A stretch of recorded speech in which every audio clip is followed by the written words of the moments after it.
ہم واقعات میں پڑھتے ہیں کہ جب صحابی غریب تھے، شادی کا مسئلہ پیش آ گیا، یہاں تک کہ ان کے پاس مہر دینے کے لیے بھی کچھ نہیں تھا، لیکن وہ حافظ قرآن تھے، یا جتنی اس وقت قرآن نازل ہوئی اس کے وہ حفاظ تھے. تو اللہ رسول نے کہا کہ تم جوان ہو چکے ہو، تم کو شادی کی جو ہے ضرورت پڑ رہی ہے، لیکن تم کیا دے سکتے ہو؟ بولا میں مزدور آدمی ہوں، میں اتنا ہی کماتا ہوں تو کھا جاتا ہوں، میرے پاس پیسے نہیں. تو انہوں نے ایک خاتون کو سلیکٹ کیا اور وہاں پر مہر رکھا کہ تم جو کچھ قرآن سیکھے وہ سکھاؤ، وہی مہر ہے تمہارا. کتنی پیاری تعلیمات ہیں. یعنی وہ صحابہ مہر یہ دیے، پیسے نہیں دیے، سونا نہیں دیے، چاندی نہیں دیے، بلکہ وہ جو قرآن سیکھے تھے وہ اپنی اہلیہ کو سکھا دیے، وہی مہر تھا. تو کتنی بڑی بات ہے کہ سب سے بیسٹ خاتون یا مرد وہ ہے جو قرآن سیکھے اور سکھائے. تو قرآن سے جو ہے ہم تعلق کو جوڑیں، روزانہ ایک رکوع جو ہے ترجمے سے پڑھنے کی کوشش کریں، تلاوت بھی کریں، باضابطہ پین اور پیپر لے لیں، شیڈول بنائیں.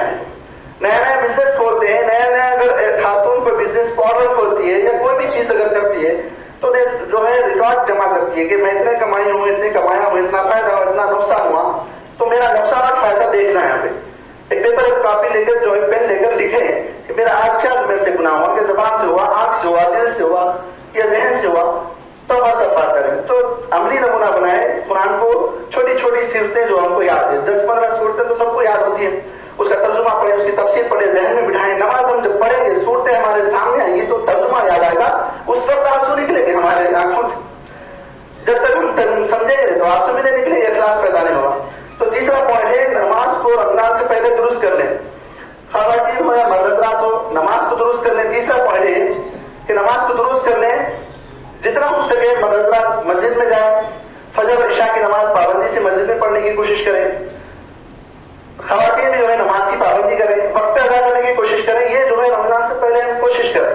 اس سے کیا ہوگا کہ جماعت نماز پڑھنے کی توفیق بھی مل جائے گی، اس کا ثواب بھی مل جائے گا، اور اس کے بعد جو ہے تراویح کے اندر بھی ہم شامل ہو سکیں گے. روزے کی روح کو سمجھے. روزے کی روح 14 پڑھے. روزہ ہمیں سکھاتا ہے تقوی کا سلیقہ. روزہ ہمیں سکھاتا ہے تقوی کا سلیقہ. یہ درس کسی مدرسے میں عام نہیں ہوتا. تو روزے کی جو ہے جو شان ہے، دیکھیے اگر ہم اسلام کا مطالعہ کریں تو بہت ساری عبادتیں ہیں. نماز ایک عبادت ہے، حج عمرہ ایک عبادت ہے، ذکر و اذکار عبادت ہے، قرآن کی تلاوت ایک عبادت ہے. لیکن روزے کی خاصیت یہ ہے کہ روزے میں آپ ریاکاری نہیں کر سکتے. روزے کی خاصیت ہے کہ آپ ہر چیز میں ریاکاری کر سکتے ہیں. نماز میں ریاکاری کر سکتے ہیں کہ اگر میں اکیلا پڑھ رہا ہوں تو چھوٹی چھوٹی نماز رکعتیں، جیسے میں کوئی شخص دیکھ لیا تو لمبی رکعتیں پڑھ لیتا ہوں، دکھاوا کر سکتا ہوں. قرآن کی تلاوت میں بھی دکھاوا کیا جا سکتا ہے، خیر خیرات میں صدقہ کے اندر بھی دکھاوا کیا جا سکتا ہے. لیکن روزہ ایک ایسی عبادت ہے جس کے لیے اللہ تعالیٰ نے خود کہا کہ روزہ میرے لیے ہے، میں اس کا بدلہ ہوں یا میں اس کا بدلہ دوں گا. باقی کی چیزوں میں نہیں بولا جاتا تھا، حج کا بدلہ میں دوں گا، نماز کا بدلہ میں دوں گا، قرآن پڑھے تو بدلہ میں دوں گا، نہیں. بلکہ روزہ ایک اتنا امپورٹنٹ جو ہے رکن ہے کہ روزے کا بدلہ میں خود ہوں کہا. ایک جگہ ہے روزہ اللہ تعالیٰ یعنی بدلہ میرے لیے رکھتا ہے تو میں اس کا بدلہ دوں گا، ڈائریکٹ اس کو بدلہ دوں گا. تو روزہ اتنا زبردست اللہ تعالیٰ نے رکھا ہے کہ اس کے لیے جو ہے آپ چاہ کر بھی ریاکاری نہیں کر سکتے. اب وہ شخص بدبخت ہوگا جو ریاکاری کے لیے روزہ رکھے. تو روزہ بہت امپورٹنٹ عمل ہے، روزے کی ہم کو تیاری کرنی چاہیے. اور اللہ رسول نے کہا کہ روزہ صرف بھوک اور پیاس کا نام نہیں ہے کہ میں جو ہے سحر کر لیا، اس کے بعد آرام سے سو گیا، اس کے بعد جو ہے جتنا ہو سکے جو ہے اپنے وقت کب وقت ہوتا ہو کیسا سوچ رہا، تو ایسا نہیں ہے.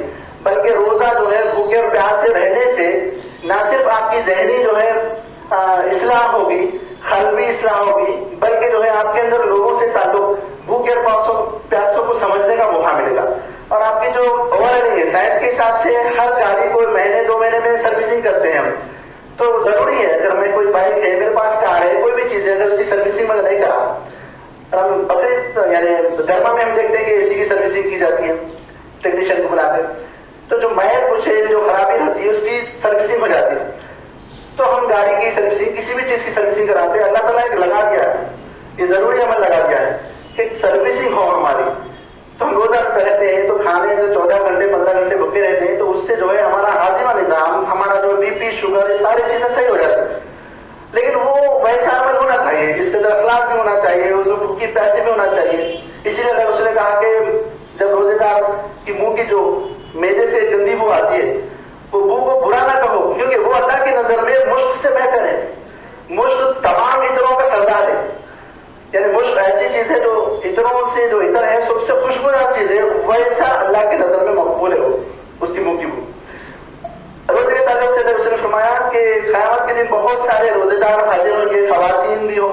نظر آتے ہوں گے اور وہ روزے دار کے کیٹیگری میں اور گروپ میں ہوں گے، لیکن اللہ تعالیٰ کو جہنم میں ڈال دے گا۔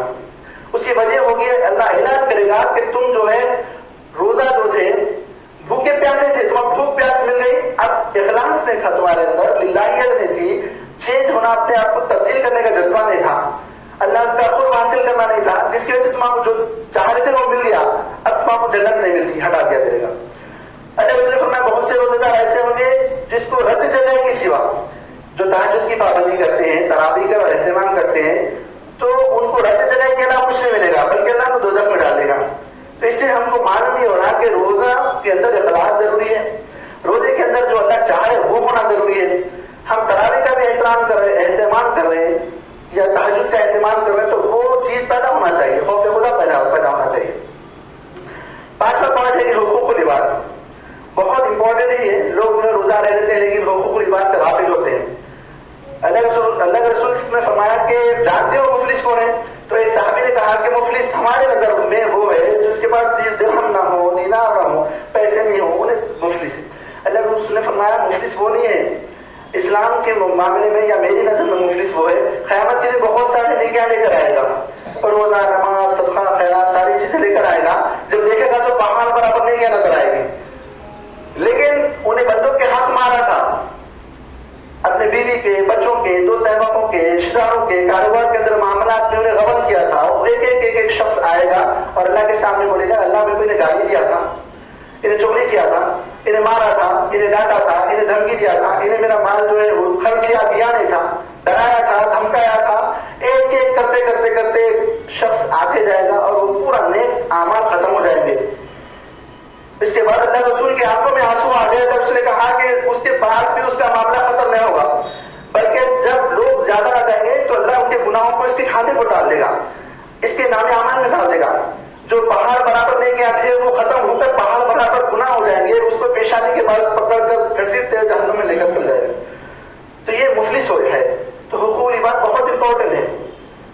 جس طریقے سے ہم کو شرک سے بچنا چاہیے، کفر سے بچنا چاہیے، الحاد سے بچنا چاہیے، خرافات اور بدعات سے بچنا چاہیے، اسی طریقے سے حقوق العباد کے معاملے میں بہت الگ ہونا چاہیے۔ اللہ رسول نے کہا کہ ایک آدمی جو ہے روزہ ہے لیکن اس کے بعد بھی چغلی اور غیبت کر رہا تو روزہ اس کا ہو ہی نہیں، ہو روزہ قبول ہی نہیں ہے، کیونکہ غیبت کے معاملے میں قرآن میں کہا گیا کہ غیبت اپنے مرے ہوئے بھائی کا گوشت کھانا ہے، مرے ہوئے بہن کا گوشت کھانا ہے۔ تو ہم غیبت اگر کرتے ہیں تو وہ گویا ہم کھا لیے ختم ہوگا، بس روزہ ٹوٹ رہا ہمارا۔ جیسے بہت سارے اعمال، سود حرام ہے، شرک حرام ہے، ویسے ہی غیبت حرام ہے، چغلی حرام ہے، بدگمانی حرام ہے، تجسس کرنا حرام ہے، تان لوگوں کے بارے میں بری القاب سے پکارنا حرام ہے۔ ہم اس کو حرام ہی نہیں سمجھتے، روزے میں بیٹھ کے بہت سارے فونوں پہ بھی بات کرتے ہوتے، تو الگ ہونا چاہیے حقوق العباد کے اندر۔ کسی کا دل دکھایا ہے تو فوری طور پر اسے معافی مانگ لے رمضان سے پہلے۔ والدین ہیں، دوست احباب ہے، شوہر ہے، بیوی ہے، بچے ہیں، آپس میں فوری رمضان کا استقبال ایسے کرنے کے معافی مانگ لے۔ شوہر اپنی بیوی سے معافی مانگ لے، بچوں سے معافی مانگ لے، بچے اپنے والدین سے معافی مانگ لے کہ میں اب تک جو کرا میرے کو معاف کر دیجیے، کیونکہ اسی زمین پر فصل اچھی اگتی ہے جس کو پہلے سے صاف کر لیا جاتا۔ کسان کیا کرتا؟ زمین کو وہ پہلے سے صاف کر لیتا، اس کے بعد جو ہے بیج آتا تو لہلا اگتی فصل۔ اگر وہی بنجر زمین یا کانٹے دار زمین میں اگر انہیں فصل اگر ڈالا تو بیج خراب ہو جائیں گے، فصل نہیں اگتی۔ تو ہم اپنے دل کو صاف کریں، ذہن کو صاف کریں، نیتوں کو صاف کریں، ارادوں کو صاف کریں، اس کے بعد ہم جب کام کریں تو بہت ہمارا کام اچھا ہوگا۔ لین دین کے معاملے میں احتیاط کریں اور اپنی فیملی کے ساتھ جو ہے بہت بہترین انداز میں اچھا سلوک کرنے کی کوشش کریں۔ رمضان جو ہے مواصلات کا مہینہ ہے، مواصلات یعنی ہمدردی کا، غمخواری کا۔ چھٹا پوائنٹ میرا ہے کہ صدقہ اور خیرات کے اندر دیکھیے پیسے سے ہم کو بہت زیادہ محبت ہے، انسان کو اپنے مال سے محبت ہوتی ہے، جیسا اولاد کو چاہتے ہیں نا، اپنے بچوں کو چاہتے ہیں، ویسے اپنے پیسوں کو بھی چاہتے ہیں۔